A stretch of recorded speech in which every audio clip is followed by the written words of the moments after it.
और इस बीच एक और बड़ी खबर है, यूक्रेन को मिलने जा रहा है पैट्रियट सिस्टम।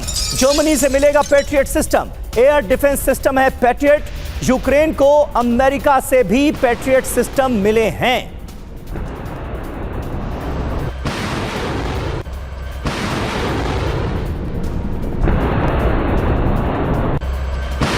तो एयर डिफेंस सिस्टम पैट्रियट की ताकत के बारे में भी अब आपको जानकारी दे दें कि ये है क्या भला। ऑटोमेटिक एयर डिफेंस सिस्टम है, 160 किलोमीटर दूर तक मिसाइल ट्रैक करता है इसका रडार।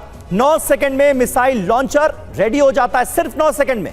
लॉन्चर में 16 मिसाइलें पलक झपकते ही टारगेट को ध्वस्त कर देती हैं। खाड़ी युद्ध फ्री इराक मिशन में इसका इस्तेमाल किया जा चुका है और अब ये जानकारी सामने आ रही है कि पैट्रियट की ताकत भी मिलने जा रही है। कुल मिलाकर वेस्टर्न कंट्रीज का, नाटो का रुख मनीष बिल्कुल साफ नजर आता है और आने वाले वक्त में कहीं दूर दूर तक इसके आसार नहीं नजर आ रहे हैं कि कोई शांति के बारे में बात करे। यहां पर तो सिचुएशन को और ज्यादा इग्नाइट करने की कोशिश नजर आती है।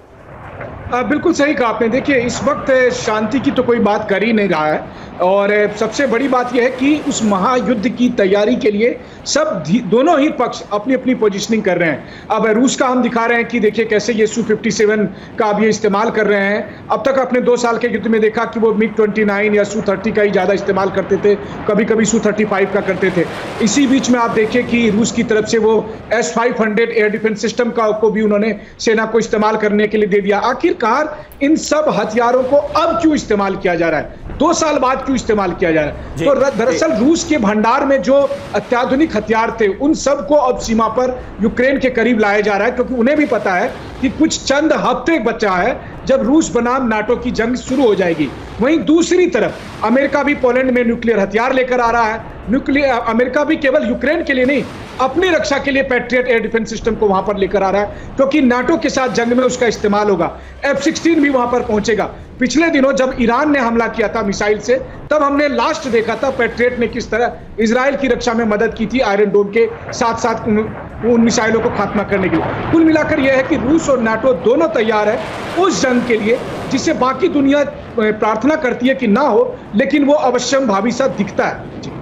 बिल्कुल बिल्कुल मनीष, बहुत बहुत शुक्रिया आपका इस तमाम जानकारी को हम तक पहुंचाने के लिए। लेकिन हम चाहेंगे आप हमारे साथ आगे भी बने रहें, क्योंकि कई और अहम खबरें हैं जिन पर आपकी राय भी लेंगे। अमेरिकी विदेश मंत्री एंटनी ब्लिंकन का एक बड़ा बयान आ गया है। चीन अमेरिकी चुनावों में दखल देने की साजिश रच रहा है।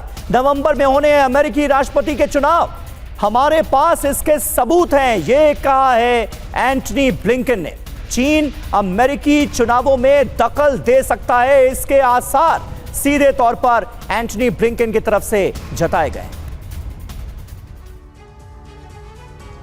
ये पूरी खबर है क्या, इसके मायने क्या है? अमेरिका का चुनाव, चीन की साजिश, क्या जानकारियां सामने आई हैं? आर्टिफिशियल इंटेलिजेंस से चुनाव प्रभावित कर सकता है चीन, इसका शक जताया गया है। इसको लेकर जो साजिशें रची जा रही हैं उसके बारे में जानकारी मिली है। सोशल मीडिया पर फर्जी पोस्ट से मतदाताओं को प्रभावित किया जा सकता है।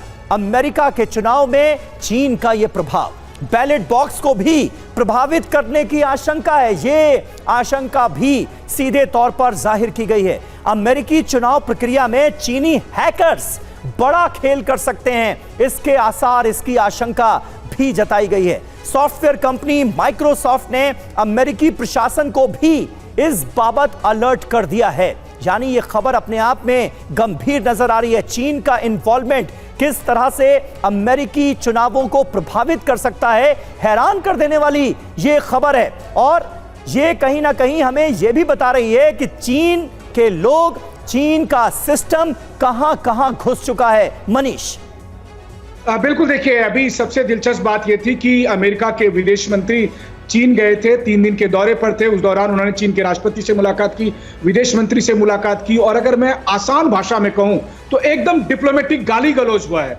दोनों ही तरफ से बहुत ही ज्यादा एक दूसरे को लगभग गाली दी गई है। अच्छा। शी जिनपिंग ने कहा कि अमेरिका मुखौटा लगाए हुए है, वो कहता कुछ है करता कुछ है।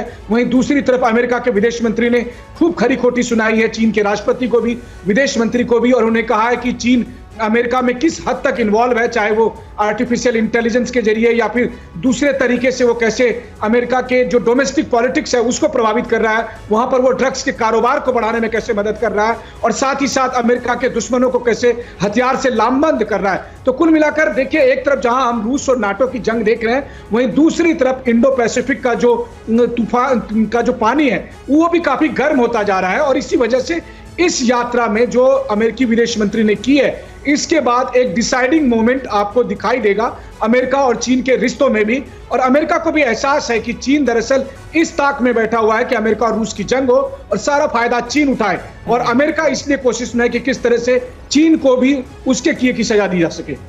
बिल्कुल बिल्कुल, मनीष बने रहे आप हमारे साथ।